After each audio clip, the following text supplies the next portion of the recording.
DK ಸರ್ಕಾರದಲ್ಲಿ ಮಂತ್ರಿ ಆಗೋದಕ್ಕೆ ಕಸರತ್ತು ಜೋರಾಗ್ತಾ ಇದೆ. ಶಾಸಕರಿಗೆ ಸಚಿವರಾಗುವ ಚಿಂತೆ ಒಂದು ಕಡೆ ಆದ್ರೆ ಈಗಾಗಲೇ ಸಚಿವರಾದವರಿಗೆ ಖಾತೆಯ ಚಿಂತೆ ಜೋರಾಗ್ತಾ ಇದೆ. ಸಿಎಂ ಡಿಕೆ ಶಿವಕುಮಾರ್ ಮನೆ ಮುಂದೆ ಶಾಸಕರ ಬೆಂಬಲಿಗರಿಂದ ಹೈಡ್ರಾಮವೇ ನಡೀತಾ ಇದೆ. ಬ್ಯಾಡಗಿ ಶಾಸಕ ಬಸವರಾಜ ಶಿವಣ್ಣವರಿಗೆ ಸಚಿವ ಸ್ಥಾನವನ್ನು ನೀಡಬೇಕು ಅಂತ ಹೇಳಿ ಆಗ್ರಹವನ್ನು ಮಾಡ್ತಾ ಇದ್ದಾರೆ ಅವರ ಬೆಂಬಲಿಗರು. ಸಿಎಂ ಡಿಕೆ ಶಿವಕುಮಾರ್ ಅವರ ನಿವಾಸದ ಮುಂದೆಯೇ ಸಾಕಷ್ಟು ಸಂಖ್ಯೆಯಲ್ಲಿ ಅವರ ಬೆಂಬಲಿಗರು ಜಮಾಯಿಸಿದ್ದಾರೆ. ಸಿಎಂ ಮನೆಯ ಮುಂದೆ ಪ್ಲೇ ಕಾರ್ಡ್ಗಳನ್ನ ಶಾಸಕರ ಬೆಂಬಲಿಗರು ಪ್ರದರ್ಶಿಸ್ತಾ ಇದ್ದಾರೆ. ಸಿಎಂ ಡಿಕೆಶಿ ಮುಂದೆ ಘೋಷಣೆಯನ್ನು ಕೂಡ ಕೂಗಿದ್ದಾರೆ ಶಾಸಕರ ಬೆಂಬಲಿಗರು. 4 ಬಾರಿ ಗೆದ್ದಿರುವಂತಹ ಬ್ಯಾಡಗಿ ಶಾಸಕ ಬಸವರಾಜ ಶಿವಣ್ಣವರ್ ಹಾವೇರಿ ಜಿಲ್ಲಾ ಉಸ್ತುವಾರಿ ನೀಡಬೇಕು ಅಂತ ಕೂಡ ಬೆಂಬಲಿಗರು ಈ ಸಂದರ್ಭದಲ್ಲಿ ಆಗ್ರಹವನ್ನು ಮಾಡ್ತಾ ಇದ್ದಾರೆ. ಈ ಮೂಲಕ ಡಿಕೆ ಶಿವಕುಮಾರ್ ಅವರಿಗೆ ಶಾಸಕರುಗಳಿಂದ ಮತ್ತಷ್ಟು ಬಿಸಿ ತಡ್ತಾ ಇದೆ. ಅವರ ಮನೆಯ ಮುಂದೆಯೇ ಶಾಸಕರ ಬೆಂಬಲಿಗರು ಹೈಡ್ರಾಮವನ್ನು ಮಾಡ್ತಾ ಇದ್ದಾರೆ. ಒಂದು ಕಡೆಯಲ್ಲಿ ಶಾಸಕರುಗಳು ಮಂತ್ರಿ ಆಗಬೇಕು ಅನ್ನುವಂತ ಒಂದು ಪಟ್ಟನ್ನು ಹಿಡಿತಾ ಇದ್ದಾರೆ. ಮತ್ತೊಂದು ಕಡೆಯಲ್ಲಿ ಈಗಾಗಲೇ ಸಚಿವರಾಗಿರೋರು ಖಾತೆಯ ವಿಚಾರಕ್ಕೆ ಸಂಬಂಧಪಟ್ಟಂತೆ ಅಸಮಾಧಾನಗೊಂಡಿದ್ದಾರೆ.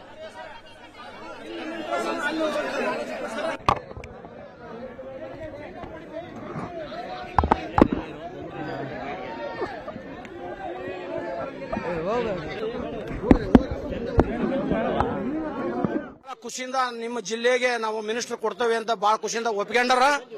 ನಮ್ಮ ಮಾನ್ಯ ಶಾಸಕರಾದಂತ ಬಸವರಾಜ ಶಿವಣ್ಣವರು ಅನುಭವಸ್ಥರು ಎಲ್ಲ ಸರ್ವ ಜನಾಂಗದವ್ರನ್ನ ಜೊತೆಗೂಡಿಸ್ಕೊಂಡು ಅವರಿವರು ಅನ್ನೋದೇ ಜೊತೆಗೂಡಿಸ್ಕೊಂಡು ಅವ್ರಿಗೆ ಅನುಭವ ಐತಿ. ನಮ್ಮ ಜಿಲ್ಲೆಯ ಹಿರಿಯ ಶಾಸಕರು ಅವರು ನಮ್ಮ ಜಿಲ್ಲೆ ಒಳಗ 6 ತಾಲೂಕಿನೊಳಗೂ ಅವರ ಅಭಿಮಾನಿಗಳು ಅದರ. ಅವ್ರಿಗೆ ಈ 2ನೇ ಬಾರಿ ಪಟ್ಟಿ ಒಳಗ ನಮಗ ಸಚಿವ ಸ್ಥಾನ ಕೊಟ್ಟು ನಮ್ಮ ಹಾವೇರಿ ಉಸ್ತುವಾರಿಯನ್ನ ನಮ್ಮ ಮಾನ್ಯ ಡಿಕೆ ಸಾಹೇಬರು ಮತ್ತು ಮಾಜಿ ಮುಖ್ಯಮಂತ್ರಿ ಆದಂತಹ ಸಿದ್ದರಾಮಯ್ಯ ಸಾಹೇಬರು ಇಬ್ಬರು ಜೊತೆ ಕೂಡಿ ನಮ್ಮ ಹಾವೇರಿ ಜಿಲ್ಲೆಗೆ ಬಸವರಾಜ ಶಿವಣ್ಣವರಿಗೆ ಮಿನಿಸ್ಟರ್ ಪೋಸ್ಟ್ ಅನ್ನ. ಇನ್ನು ಸಿಎಂ ಡಿಕೆ ಶಿವಕುಮಾರ್ ಅವರಿಗೆ ಹಿರಿಯ ಸಚಿವರ ಖಾತೆ ಟೆನ್ಷನ್ ಇನ್ನೂ ಕೂಡ ಕಡಿಮೆಯಾಗಿಲ್ಲ, ಇನ್ನೂ ಕೂಡ ಬಗೆಹರಿತಾ ಇಲ್ಲ ಸಚಿವ ಮುನಿಯಪ್ಪ ಅವರ ಮುನಿಸು. ಸಿಎಂ ಡಿಕೆ ಶಿವಕುಮಾರ್ ಅವರನ್ನ ಭೇಟಿಯಾಗಿದ್ದಾರೆ ಕೆಎಚ್ ಮುನಿಯಪ್ಪ ಅವರು. ನಿನ್ನೆ ರಾಹುಲ್ ಗಾಂಧಿ ಅವರ ಬಳಿ ಖಾತೆಯ ವಿಚಾರಕ್ಕೆ ಸಂಬಂಧಪಟ್ಟಂತೆ ಚರ್ಚೆಯನ್ನು ಮಾಡಿದ್ರು ಮುನಿಯಪ್ಪ ಅವರು. ಈ ಸಂದರ್ಭದಲ್ಲಿ ಹಿರಿತನದ ಮೇಲೆ ಖಾತೆ ಹಂಚಿಕೆಯಾಗಿಲ್ಲ ಅನ್ನುವಂಥ ಮಾತನ್ನ ಮುನಿಯಪ್ಪ ಅವರು ಹೇಳಿದ್ರು. ಸಮಾಜ ಕಲ್ಯಾಣ ಖಾತೆ ಬೇಕು ಅಂತ ಹೇಳಿ ಪಟ್ಟು ಹಿಡಿದಿದ್ದಾರೆ ಮುನಿಯಪ್ಪ ಅವರು. ನಿನ್ನೆ ರಾಹುಲ್ ಗಾಂಧಿ ಅವರ ಜೊತೆಗೂ ಕೂಡ ಮಾತುಕತೆಯನ್ನ ನಡೆಸಿದ್ರು. ಇವತ್ತು ಮುಖ್ಯಮಂತ್ರಿಗಳನ್ನ ಭೇಟಿಯಾಗಿ ಖಾತೆ ಬದಲಾವಣೆ ವಿಚಾರಕ್ಕೆ ಸಂಬಂಧಪಟ್ಟಂತೆ ಚರ್ಚೆಯನ್ನ ನಡೆಸಿದ್ದಾರೆ. ಖಾತೆ ಬದಲಾವಣೆ ಆಗಬೇಕು ಅಂತ ಹೇಳಿ ಪಟ್ಟು ಹಿಡಿದಿದ್ದಾರೆ. ಆಹಾರ ಬೇಡ, ಬಡವರ ಸೇವೆ ಮಾಡುವ ಖಾತೆ ಬೇಕು ಅಂತ ಹೇಳಿಕೊಂಡು ಮುನಿಯಪ್ಪ ಅವರು ಪಟ್ಟನ್ನು ಹಿಡಿದಿದ್ದಾರೆ. ನಿನ್ನೆ ರಾಹುಲ್ ಗಾಂಧಿ ಅವರು ಬೆಂಗಳೂರಿಗೆ ಆಗಮಿಸಿದ್ದಂಥ ಸಂದರ್ಭದಲ್ಲಿ ಏರ್ಪೋರ್ಟ್ನಲ್ಲೇ ಕಾದು ಕುಳಿತಿದ್ರು ಮುನಿಯಪ್ಪ ಅವರು. ಅದಾದ ನಂತರ ರಾಹುಲ್ ಗಾಂಧಿಯವರ ಜೊತೆಗೂ ಕೂಡ ಚರ್ಚೆಯನ್ನ ನಡೆಸಿದ್ರು. ಆ ಸಂದರ್ಭದ ಫೋಟೋವನ್ನು ಕೂಡ ನೀವು ನೋಡ್ತಾ ಇದ್ದೀರಿ. ಇವತ್ತು ಮುಖ್ಯಮಂತ್ರಿಗಳ ಜೊತೆಗೆ ಇದೇ ವಿಚಾರಕ್ಕೆ ಸಂಬಂಧಪಟ್ಟಂತೆ ಚರ್ಚೆಯನ್ನ ನಡೆಸಿದ್ದಾರೆ.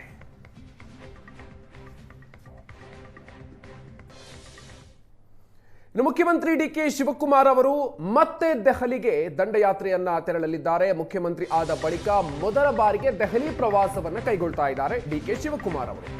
2 ದಿನ ದೆಹಲಿಯಲ್ಲಿ ವಾಸ್ತವ್ಯ ಹೂಡಲಿದ್ದಾರೆ ಮುಖ್ಯಮಂತ್ರಿಗಳು. ಇವತ್ತು ಅಥವಾ ನಾಳೆ ಹೈಕಮಾಂಡ್ ನಾಯಕರನ್ನ ಭೇಟಿಯಾಗಲಿದ್ದಾರೆ. ರಾಹುಲ್ ಗಾಂಧಿ, ಸೋನಿಯಾ ಗಾಂಧಿ ಅವರನ್ನ ಡಿಕೆ ಶಿವಕುಮಾರ್ ಅವರು ಭೇಟಿ ಆಗಲಿದ್ದಾರೆ.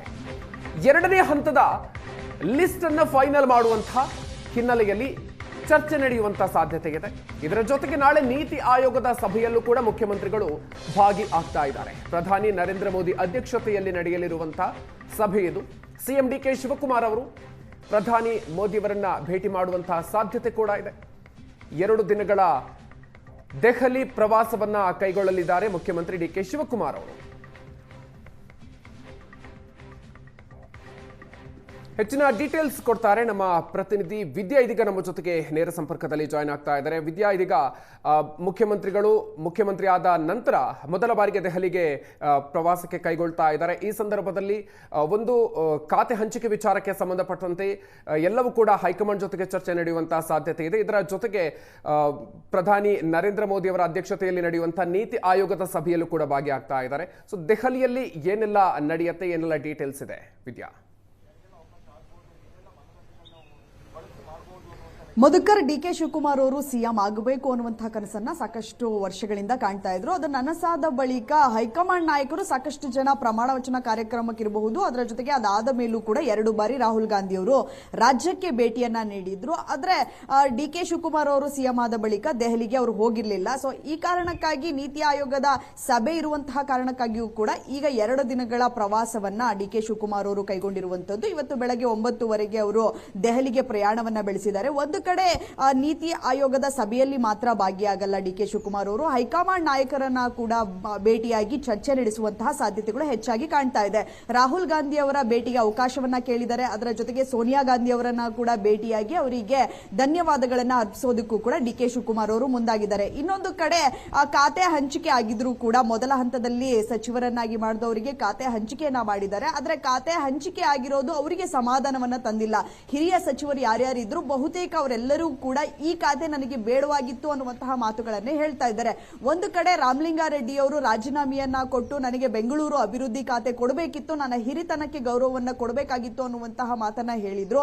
ಅದಾದ ಮೇಲೆ ಅವರಿಗೆ ಕೊಟ್ಟಂತಹ ನೀರಾವರಿ ಇಲಾಖೆಯ ಚಾರ್ಜ್ ಅನ್ನ ತೆಗೆದುಕೊಂಡಿದ್ದಾರೆ. ಆದ್ರೆ ಬೆಂಗಳೂರು ಅಭಿವೃದ್ಧಿ ಖಾತೆಯನ್ನ ಏನು ಬಯಸಿದ್ರು ಆ ಖಾತೆಯನ್ನ ಕೃಷ್ಣ ಬೈರೇಗೌಡರಿಗೆ ಕೊಟ್ಟಿದ್ರು. ಅದೇ ಕೃಷ್ಣ ಬೈರೇಗೌಡರಿಗೆ ಕೊಟ್ಟಂತಹ ಖಾತೆಯಲ್ಲೂ ಕೂಡ 2 ಇಲಾಖೆಗಳನ್ನ ಹೊರತುಪಡಿಸಿ ಕೊಟ್ಟಿದ್ದಾರೆ ಅನ್ನುವಂತಹ ಅಸಮಾಧಾನವನ್ನ ಕೂಡ ಕೃಷ್ಣ ಬೈರೇಗೌಡರು ಹೊರಹಾಕಿದ್ದಾರೆ. ಈ ಕಾರಣಕ್ಕಾಗಿ ಕೃಷ್ಣ ಬೈರೇಗೌಡರು ಈಗ ದೆಹಲಿಯಲ್ಲಿದ್ದಾರೆ. ದೆಹಲಿಯಲ್ಲಿ ಹೈಕಮಾಂಡ್ ನಾಯಕರನ್ನ ಭೇಟಿಯಾಗಿ ಈ ವಿಚಾರವಾಗಿ ಮಾತುಕತೆಯನ್ನ ಮಾಡೋದಕ್ಕೆ ಕೃಷ್ಣ ಬೈರೇಗೌಡರು ಮುಂದಾಗಿದ್ದಾರೆ. ಇನ್ನೊಂದು ಕಡೆ ಹಿರಿತನದ ಆಧಾರದ ಮೇಲೆ ಹಿರಿತನಕ್ಕೆ ತಕ್ಕಂತೆ ಖಾತೆಗಳನ್ನ ಹಂಚಿಕೆ ಮಾಡಿಲ್ಲ ಅನ್ನುವಂತಹ ಕಾರಣಕ್ಕಾಗಿ ಮುನಿಯಪ್ಪ ಅವರು ಕೂಡ ಸಾಕಷ್ಟು ಬಾರಿ ಅಸಮಾಧಾನವನ್ನ ಮಾಧ್ಯಮಗಳ ಮುಂದೆ ಹೊರಹಾಕಿದ್ರು. ಅದರ ಜೊತೆಗೆ ರಾಹುಲ್ ಗಾಂಧಿ ಅವರನ್ನ ಕೂಡ 2 ಬಾರಿ ಏನು ಸಿಎಂ ಪ್ರಮಾಣ ವಚನ ಆದ ನಂತರ 2 ಬಾರಿ ರಾಹುಲ್ ಗಾಂಧಿ ಅವರು ರಾಜ್ಯಕ್ಕೆ ಬಂದಂತಹ ಸಂದರ್ಭದಲ್ಲಿ ಅವರನ್ನ ಭೇಟಿಯಾಗಿ ಅವರ ಜೊತೆ ಮಾತುಕತೆಯನ್ನ ಮುನಿಯಪ್ಪ ಅವರು ಇಲ್ಲಿಯವರೆಗೂ ಕೂಡ ನಡೆಸಿರುವಂತದ್ದು.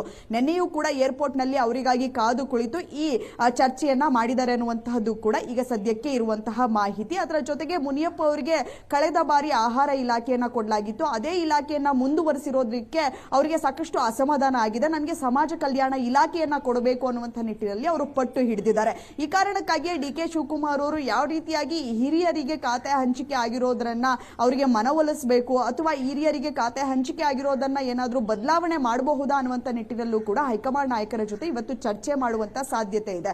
ಸೊ ಇದನ್ನ ಹೊರತುಪಡಿಸಿದ್ರೆ ಈಗ ಯಾರಿಗೆಲ್ಲ ಸಚಿವರಾಗಿದ್ದಾರೆ ಅವರಿಗೆ ಒಂದು ಕಡೆ ಖಾತೆಯ ಗೊಂದಲ ಇದ್ರೆ, ಖಾತೆ ನಮಗೆ ಬೇಡ ಅನ್ನುವಂತಹ ಅಸಮಾಧಾನವನ್ನ ವ್ಯಕ್ತಪಡಿಸ್ತಾ ಇದ್ರೆ, ಇನ್ನೊಂದು ಕಡೆ ಹೊಸ ಶಾಸಕರು ಕೂಡ ನಾವು ಸಚಿವರಾಗಬೇಕು ಅನ್ನುವಂತಹ ಒತ್ತಡವನ್ನ ಸಿಎಂ ಡಿ.ಕೆ. ಶಿವಕುಮಾರ್ ಅವರ ಮುಂದೆ ಇಡ್ತಾ ಇರುವಂತದ್ದು. ಈಗ ಆಲ್ರೆಡಿ ಅವರು ಸಿಎಂ ಆದಾಗಿನಿಂದ ಸಾಕಷ್ಟು ಶಾಸಕರು ಬಂದು ಅವರನ್ನ ಭೇಟಿಯಾಗಿ ಹೋಗಿದ್ರು. ಇನ್ನೊಂದು ಕಡೆ ತಮ್ಮ ಬೆಂಬಲಿಗರನ್ನ ಕರೆದುಕೊಂಡು ಬಂದು ಅವರಿಗೆ ಒತ್ತಡ ಹಾಕುವಂತಹ ಕೆಲಸವನ್ನ ವಿಜಯಾನಂದ ಕಶ್ಯಪ್ಪನವರು ಕೂಡ ಮಾಡಿದ್ರು. ಇವತ್ತು ಬ್ಯಾಡಗಿ MLA ಆಗಿರುವಂತಹ ಬಸವರಾಜ ಶಿವಣ್ಣ ಅವರಿಗೆ ಏನು ಸಚಿವ ಸ್ಥಾನವನ್ನ ನೀವು ಕೊಡ್ಲೇಬೇಕು ಅನ್ನುವಂತಹದನ್ನ ಒತ್ತಾಯಿಸಿ ಇವತ್ತು ಡಿ.ಕೆ. ಶಿವಕುಮಾರ್ ಅವರ ಮನೆ ಮುಂದೆ ಒಂದು ರೀತಿಯಾಗಿ ಪ್ರೊಟೆಸ್ಟ್ ಅನ್ನ ಮಾಡಿದ್ರು. ಡಿ.ಕೆ. ಶಿವಕುಮಾರ್ ಅವರಿಗೆ ನೇರವಾಗಿ ಪ್ಲೇ ಕಾರ್ಡ್ ಗಳನ್ನ ಹಿಡಿದು ಅವರನ್ನ ಸಚಿವರಾಗಿ ಮಾಡಲೇಬೇಕು ಅನ್ನುವಂತ ನಿಟ್ಟಿನಲ್ಲಿ ಅವರ ಬೆಂಬಲಿಗರು ಒತ್ತಾಯವನ್ನ ಮಾಡಿದ್ರು. ಅದರ ಜೊತೆಗೆ ಹಾವೇರಿ ಉಸ್ತುವಾರಿಯನ್ನ ಕೂಡ ಅವರಿಗೆ ಕೊಡಬೇಕು ಅನ್ನುವಂತ ನಿಟ್ಟಿನಲ್ಲಿ ಒತ್ತಾಯವನ್ನ ಮಾಡ್ತಾ ಇದ್ದಾರೆ. ಒಟ್ಟಾರೆಯಾಗಿ ಸರ್ಕಾರ ರಚನೆಯಾಗಿ 1 ವಾರದಲ್ಲೇ ಸಾಕಷ್ಟು ಒತ್ತಡಗಳು ಸದ್ಯಕ್ಕೆ ಡಿ.ಕೆ. ಶಿವಕುಮಾರ್ ಅವರ ಮೇಲೆ ಇದೆ.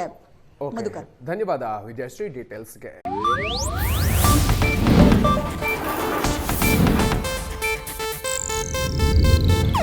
ಇದು ಏಷ್ಯಾನೆಟ್ ನ್ಯೂಸ್ ನೆಟ್ವರ್ಕ್ ಪ್ರಸ್ತುತಿ.